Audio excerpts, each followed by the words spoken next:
Hey guys, and welcome to a Betwixt the Books episode. We are doing a tag today, and whenever we do tags, we each do our own individual video because we tend to talk a lot, and those videos get ridiculous when we're together in the same space. So if you haven't seen Gretchen's responses to this tag, go watch that video. I'll link it up in the eye as well as down in the description. And if you have already seen it, then welcome to my video. Apologies for the fact that I sound like a dying cat. My allergies are acting up right now. Spring has arrived and the pollen is everywhere and my body freaks the frick out whenever pollen shows up. So, bear with me. It's a little bit terrible, but there's not really anything I can do about it. Today we are going to be doing the Ruler of Books tag, which was originally created by Ariel Bassett. She was actually one of the very first people I started following on BookTube. When I found BookTube, and she's wicked popular. She's been doing more and more really great quality videos. I'm glad that she's stuck with it, and for all of these years that I've been watching her, she's still doing awesome stuff. I'm sure that everybody follows her because she's a really big name here in the community, but if you don't, definitely go check her out, I guess.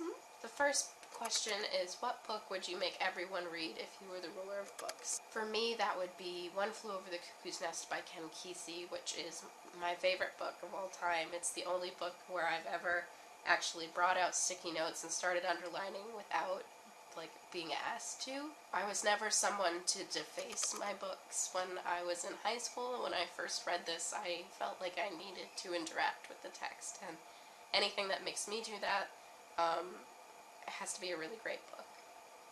It has an unreliable narrator, it has magical realism elements, it has a really great cast of characters set in an insane asylum, plus it's got a whole bunch of political outcry stuff.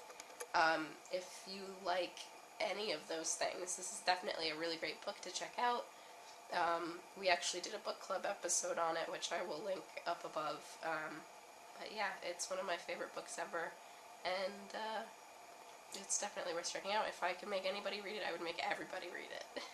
The second question is, what would you abolish in book construction? For me, it would be the redoing of covers after a couple of books come out in a series.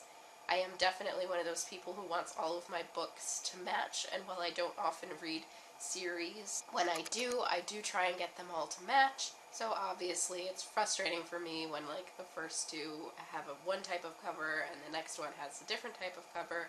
Oftentimes the newer ones are better, but that doesn't mean that I'm not still sad about the fact that the cover's changed. The third question is, what author would you commission to write you anything? And for me, that would be Patrick Rothfuss. I really love his prose. It's so beautiful, and he's such a lovely person.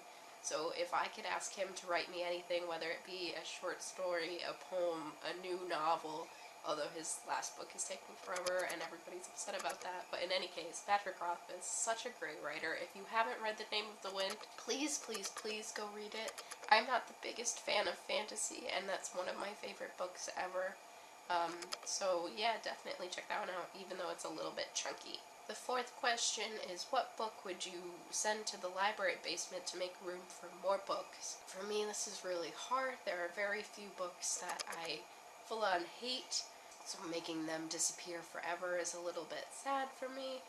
But I do have to say that if there are any books that I get really mad about, it's the Magician books by Lev Grossman. And I know that's a super controversial thing to say. We've actually done 2 different book club episodes, one on the first book and one on the second book, and in both times I had issues with the way that he wrote certain things. The fifth question is, what cover artist would you get to paint you a mural? And I'm actually going to cheat a little bit and pick a comic artist for this, and that's Greg Tocchini.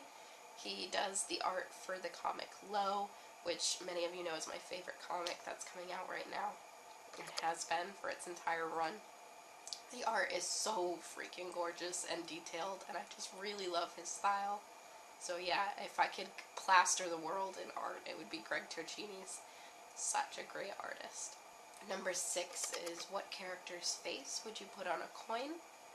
I actually thought about this for a really long time because I wasn't sure what I would answer with. But I think I'm finally going to go with Anne of Green Gables.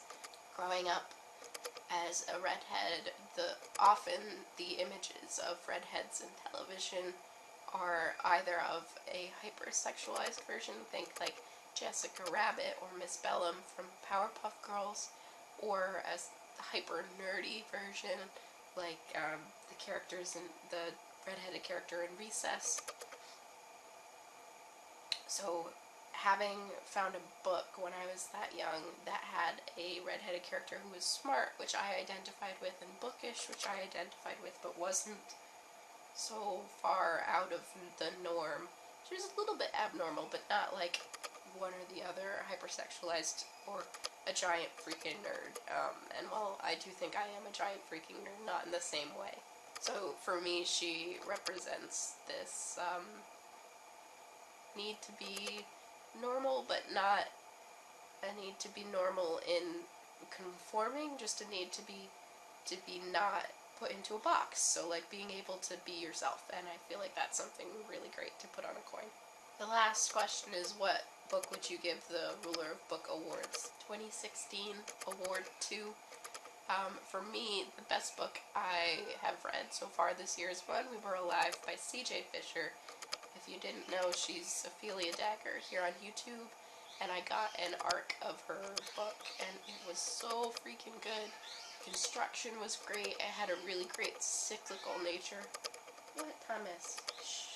So yes, that one is my favorite so far. I cared about it, and it was kind of crushing, but at the same time just brilliant. So that happened. That's what that is. The last part of any tag is to tag people to do it. That's why it's named a tag. In any case, I'm going to be tagging Amanda Center, Literary Diversions, Hillary from Your Robot Friend, Literary Gladiators, and Mercury Calling. So if you guys have answers to these questions, please, by all means, do it. I'm super excited to see it.